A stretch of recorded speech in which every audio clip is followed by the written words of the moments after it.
आपका स्वागत है एक नई वीडियो में। आज हम करने जा रहे हैं क्लास 11th के। ओके, आज जो हम टॉपिक देखेंगे उसका नाम है डेप्रिसिएशन। ओके, चलिए बिना किसी देरी के अपनी वीडियो हम स्टार्ट करते हैं। ओके, बात करते हैं डेप्रिसिएशन। देखिए डेप्रिसिएशन क्या होता है आपका। डेप्रिसिएशन की अगर हम बात करें तो डेप्रिसिएशन का मीनिंग होता है आपका reduction in the value of fixed asset. ठीक है, देखिए क्या कहता है ये कहता है आपका डेप्रिसिएशन का मतलब होता है जब किसी भी फिक्स एसेट की वैल्यू रिड्यूस होती है तो उसको क्या बोलते हैं हम, डेप्रिसिएशन बोलते हैं। मतलब ये कि हमने कोई एसेट परचेज किया, फिक्स एसेट परचेज किया और समय के साथ उसकी वैल्यू क्या होती है, डिक्रीज होती जाती है, उसी को क्या बोला जाता है, डेप्रिसिएशन बोलते हैं। चलिए ठीक है सर, इतना तो हमको समझ में आ रहा है, डेप्रिसिएशन ही हो गया आपका। अगर हम बात करें हमको डेप्रिसिएशन निकालना होगा तो हम डेप्रिसिएशन कैसे निकालेंगे, उसके लिए हम एक फॉर्मूला देख सकते हैं। हमारा फॉर्मूला होता है, देखिए अगर हम बात करें एनुअल डेप्रिसिएशन की, एनुअल डेप्रिसिएशन, अगर हमको एनुअल डेप्रिसिएशन निकालना होगा तो उसके लिए हम एक फॉर्मूला यूज कर सकते हैं। देखिए फॉर्मूला क्या होगा, फॉर्मूला होता है basically total cost of asset. Asset की टोटल कॉस्ट कितनी है, ओके, उसमें से हम माइनस कर देंगे residual value. Residual value, sir residual value का मतलब क्या होता है, रेसिडुअल वैल्यू का मतलब क्या होता है कि लेट्स सपोज हमने कोई मशीन को 5 साल 10 साल यूज किया, उसके बाद उसको हमने बेच दिया, यानी कि लास्ट में जो हम बेचते हैं, कितने का बेच रहे हैं, उसको क्या बोलते हैं, रेसिडुअल वैल्यू कहते हैं। और इस पूरे को आप डिवाइड कर दो number of years, number of year, या फिर इसको हम कह सकते हैं लाइफ ऑफ एसेट। एसेट की लाइफ कितने ईयर की थी उससे हम इसको डिवाइड कर देंगे, तो इससे हमारा क्या आ जाएगा, एक साल का जो डेप्रिसिएशन है वो हमारा मिल जाता है, यानी कि पर ईयर जो एसेट डेप्रिशिएट हुआ है वो कितना हुआ है। चलिए ठीक है सर, इसके बाद अगर हम बात करें हमको निकालना होगा rate of depreciation. Okay, rate of depreciation. ठीक है, तो रेट ऑफ डेप्रिसिएशन कैसे निकलेगा, रेट ऑफ डेप्रिसिएशन निकलता है आपका एनुअल डेप्रिसिएशन,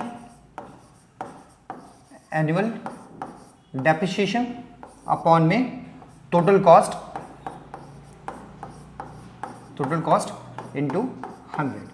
ये फॉर्मूला का यूज करके हमारा क्या निकल जाएगा, रेट ऑफ डेप्रिसिएशन कितना हो गया। ठीक है, तो ये हम दोनों फॉर्मूला का इस्तेमाल करेंगे जिससे हमको क्या मिल जाता है, डेप्रिसिएशन का अमाउंट और रेट ऑफ डेप्रिसिएशन कितना हुआ है ये हमको पता चल जाता है।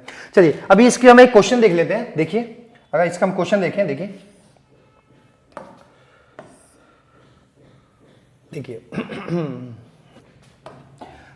लेट्स सपोज हमने एक मशीन परचेज करी, मशीनरी, ये क्वेश्चन हो गया हमारा, एक machinery purchased on April 1st 2020, okay, for 1 lakh rupees. Okay, हमने एक मशीन परचेज कर ली 1 लाख रुपए की, okay, and sold machinery for 60,000 और नहीं 16,000 आफ्टर 10 ईयर्स। ओके, हमने क्या कर दिया, 10 साल के बाद मशीनरी को बेच दिया, कितने का, 16,000 का। Find annual depreciation and rate of depreciation. चलिए ये हमारे सामने क्वेश्चन है। ओके, देख लेते हैं क्वेश्चन को दोबारा से। हमने जो मशीन परचेज करी है वो कितने की परचेज की थी सर, 1 लाख की हमने मशीन परचेज करी और उसको हमने 10 साल के बाद कितने का बेच दिया, 16,000 का उसको हमने सोल्ड कर दिया। ओके, अब आपको एनुअल डेप्रिसिएशन निकालना है, तो देखिए इसका फॉर्मूला हम लगा लेंगे। तो अगर हम निकालते हैं annual depreciation equals to cost कितनी है, कॉस्ट है 1 लाख रुपए, माइनस रेसिडुअल वैल्यू कितनी 16,000, ओके। और यहां पर हो जाएगा हमारा नंबर ऑफ ईयर कितना है आपका 10 ईयर्स। तो इसको जब सॉल्व करेंगे तो हो जाएगा 84,000 डिवाइड बाय 10 ईयर, तो हो जाएगा 8400। तो ये हमारा क्या हो गया 8400, यानी कि हमारा जो एक साल का डेप्रिसिएशन हो गया वो इतना हो गया।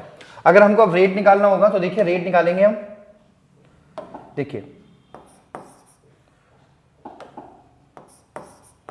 रेट ऑफ डेप्रिसिएशन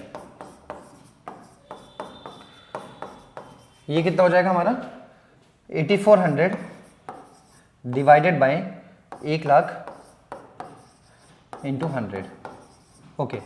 तो इसको हमने इससे कट किया और 3 से यहाँ पर काटा और एक पॉइंट, तो कितना हो जाएगा 84%, ओके। तो ये हमारा क्या हो गया डेप्रिसिएशन का रेट हो गया और ये हमारा एनुअल डेप्रिसिएशन हो गया। चलिए ठीक है सर, ये तो एक सिंपल फॉर्मूला वाइज कर लिया हमने। अभी हम देखेंगे कि हमारे डेप्रिसिएशन जो है वो कितने टाइप के होते हैं, क्या कौन कौन से मेथड होते हैं, बेसिकली हम उसकी बात करते हैं आगे। चलिए देखिए हम आगे मेथड ऑफ डेप्रिसिएशन। देखिए बेसिकली अगर हम बात करें डेप्रिसिएशन की तो डेप्रिसिएशन के दो मेथड होते हैं, ओके। एक मेथड होता है जिसको हम कहते हैं, देखिए एक मेथड होता है जिसको कहते हैं हम एसएलएम। बेसिकली इसका नाम होता है straight line method, straight line method. और एक दूसरा मेथड होता है जिसको कहते हैं हम WDM, written down diminishing written down method, ठीक है। रिटन डाउन मेथड, देखिए दोनों में डिफरेंस क्या होता है इसको हम एक एग्जांपल के थ्रू समझते हैं जिसमें आपको डिफरेंस जो है वो अच्छे से समझ में आ जाएगा। देखिए लेट सपोज हमने दोनों में एक मशीन लेते हैं, यहां पर हमने मशीन ली, हमने जो कॉस्ट प्राइस था मशीन का उसकी अगर हम बात करें तो 1,00,000 रुपए था, ओके। दोनों मेथड में हमने 1-1 लाख रुपए ले लिया। देखिए डिफरेंस आपको कितना अच्छे से समझ में आएगा, ओके। तो अगर हम बात करें इसका,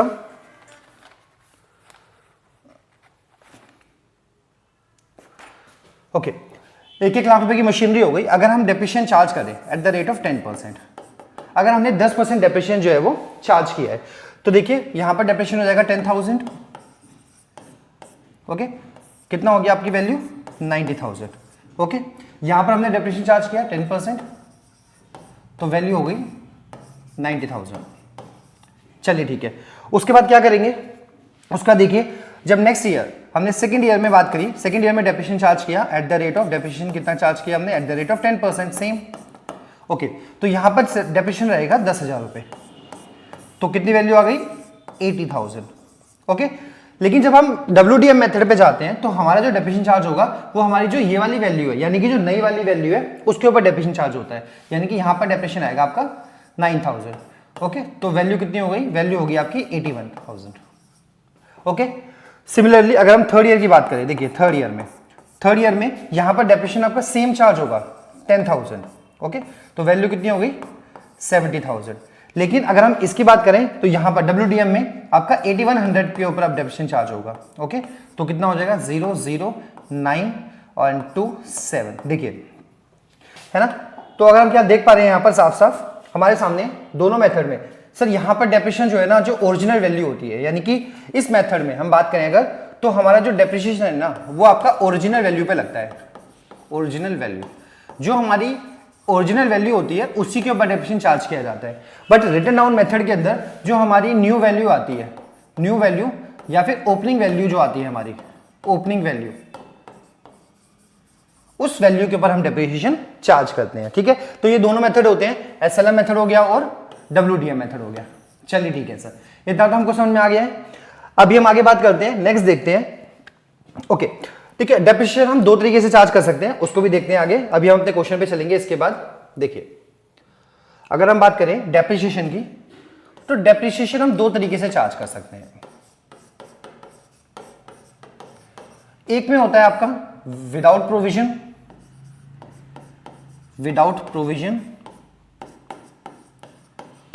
ओके। और एक दूसरा तरीका होता है जिसमें हम क्या करते हैं with provision, okay, with provision.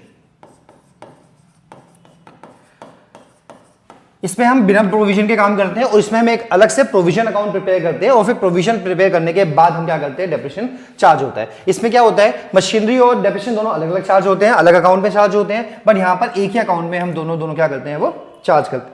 चलिए अभी हम क्या करेंगे, एक एक करके पहले हम इसको करते हैं, उसके बाद फिर हम क्या करेंगे, इसके क्वेश्चन जो है वो प्रिपेयर करेंगे। चलिए ओके, चलिए अभी हम क्या करते हैं, एक क्वेश्चन लिखते हैं अपने सामने, हम एक क्वेश्चन लिखते हैं जिसमें हम क्या करेंगे, विदाउट प्रोविजन वाला क्वेश्चन जो है वो करेंगे। देखिए okay, question number 1, machinery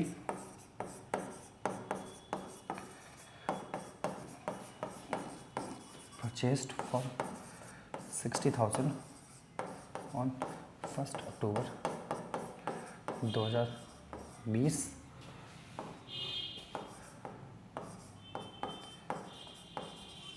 another machinery another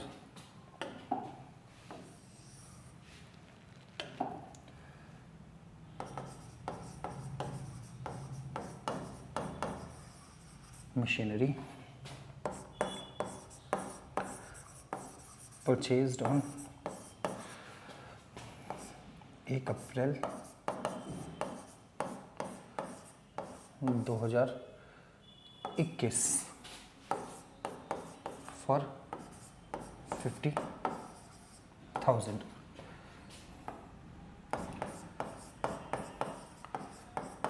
Depreciation charge at the rate of 10% through SLM method. Repair machinery account for 3 years.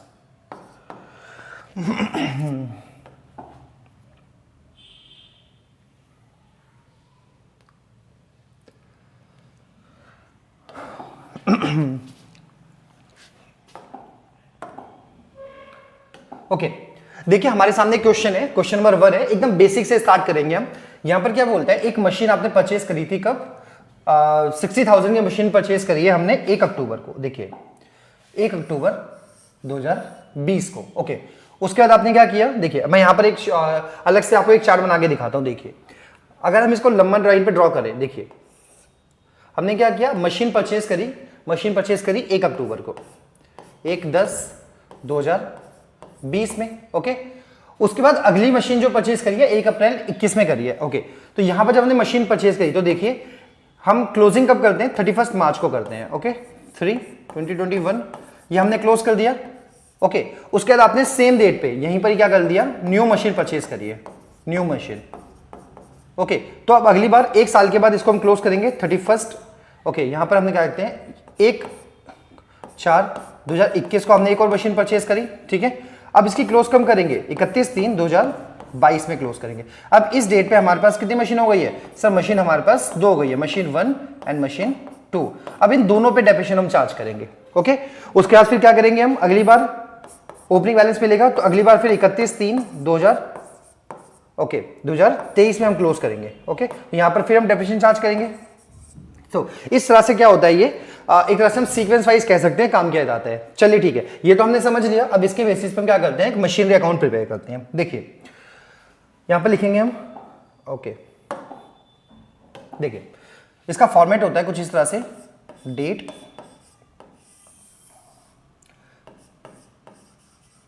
Particular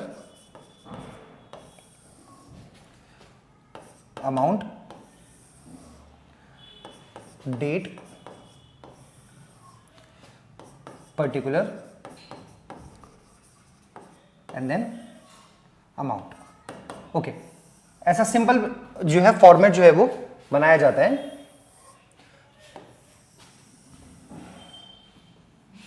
machinery account का देखिए ओके तो अब शुरुआत करते हैं क्वेश्चन की। देखिए सबसे पहले क्या करता है, हमने मशीन परचेस करी है 1 अक्टूबर को। तो देखिए हम क्या करेंगे, इसको पोस्ट कर देंगे इसमें। देखिए किस डेट पे, 1 अक्टूबर को। तो यहां पर लिखेंगे हम अक्टूबर 1 2020। ओके, तो यहां लिखेंगे हम टू बैंक अकाउंट, और कितने की मशीन परचेज करी है हमने, मशीनरी परचेज करी है हमने 60,000 की। तो देखिए, तो ये हो जाएगा कितना 60,000। चलिए ठीक है, अब उसके बाद हमने क्या किया, मशीनरी परचेज करी, लेकिन इस साल कोई काम नहीं हुआ है, तो हम क्या करेंगे, इसको क्लोज करेंगे। क्लोज कब करेंगे हम, 31/3/2021, क्योंकि फाइनेंशियल हमारा 1 अप्रैल से 31 मार्च चलता है, तो वहां पर हमने इसको प्लेस किया। तो यहां हो जाएगा बाय डेप्रिसिएशन अकाउंट। देखिए मशीनरी की वैल्यू कितनी है 60,000, इनटू में रेट ऑफ डेप्रिसिएशन कितना है हमारा 10%। ओके, अब एक चीज देखिए, हमने जो मशीन परचेज करी है अक्टूबर में परचेज करी है, तो अक्टूबर से मार्च कितने महीने हो गए हमारे, 6 मंथ हो गए आपके। ओके, तो जो डेप्रिसिएशन हो गया वो हमारा 3,000 हो गया। चलिए ठीक है सर, ये तो समझ में आ रहा है आपको। अभी हम क्या करते हैं आगे, अब क्या करेंगे, क्लोज करेंगे इसको। देखिए यहां पर हो गया 60,000, इधर भी हो गया 60,000। ओके, अब क्या करेंगे यहां पर 31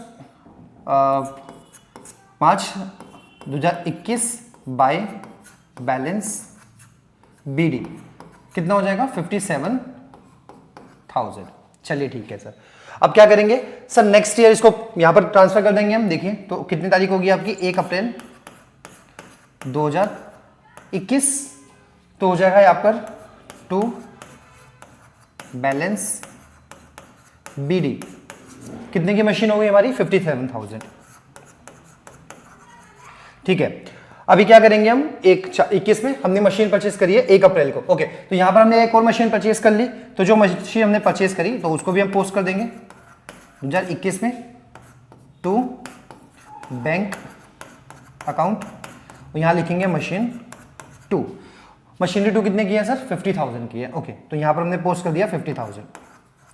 अब इसको क्लोज करेंगे हम। देखिए तो 31/3/21 ओके 22 होगा यहाँ पर, क्योंकि 21 से 22 हमारा क्लोजिंग ईयर हो जाएगा। तो यहाँ लिखेंगे बाय डेप्रिसिएशन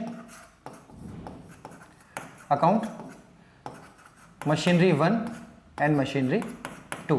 देखिए तो मशीनरी 1 पे होगा सेम डेप्रिसिएशन 6,000 हो जाएगा हमारा। ठीक है, क्योंकि अब 1 अप्रैल से पूरे साल का हो गया है, एसएलएम मेथड का यूज कर रहे हैं हम। देखिए हमने यहाँ पर लिखा है एसएलएम का, तो एसएलएम का इस्तेमाल कर रहे हैं। इसका मतलब जो ओरिजिनल कॉस्ट होती है उसके ऊपर जो डेप्रिसिएशन होता है वही डेप्रिसिएशन चार्ज हो जाएगा।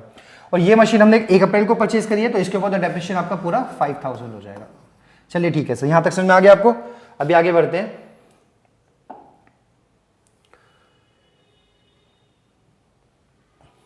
ओके चलिए देखिए,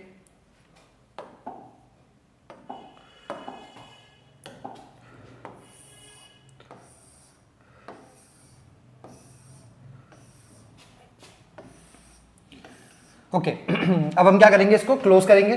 तो देखिए क्लोज करेंगे हम यहां पर, तो ये हो जाएगा आपका 107,000 और यहां हो जाएगा 107,000 and 31/3/22 by balance CD. Okay, अच्छा यहां पर मैंने गलती से बीडी लिख दिया, ये भी आपका सीडी होगा। ओके चलिए, तो यहां पर हो जाएगा M1 और M2। देखिए M1 कितने की बची, पहले 57 की थी, 6,000 यहां पर कम हो गया। देखिए अगर हम बात करें इसका 57 की थी, इसमें से 1 कम हो गया, तो ये कितना हो जाएगा आपका, यहां हो जाएगा आपका 51,000। ओके, एंड 50,000 में से 5 गए तो ये आपके हो जाएंगे 45,000। चलिए ठीक है सर, अब इसको हम यहां पर पास कर देंगे, तो ये हो जाएगा आपका 1 April 2022 to balance BD machine 1 and machine 2। तो मशीन 1 के ऊपर कितना डेप्रिसिएशन हो गया, मशीन 1 पे हो गया 51 और मशीन 2 कितनी होगी आपकी 45,000। चलिए ठीक है सर, अब हमने इसमें कुछ नहीं किया, हमको 3 साल का अकाउंट प्रिपेयर करना है। तो अब क्या कर देंगे, इसको हम डेप्रिसिएशन चार्ज कर देंगे। तो यहां हो जाएगा 3/23 ओके बाय डेप्रिसिएशन अकाउंट, यहां लिखेंगे मशीन 1 और यहां लिखेंगे मशीन 2। मशीन 1 के पास सेम कुछ चेंज नहीं हो गया, तो सीधा हम क्या कर देंगे, डेप्रिसिएशन चार्ज कर देंगे 6,000 और दूसरी मशीन के ऊपर 5,000।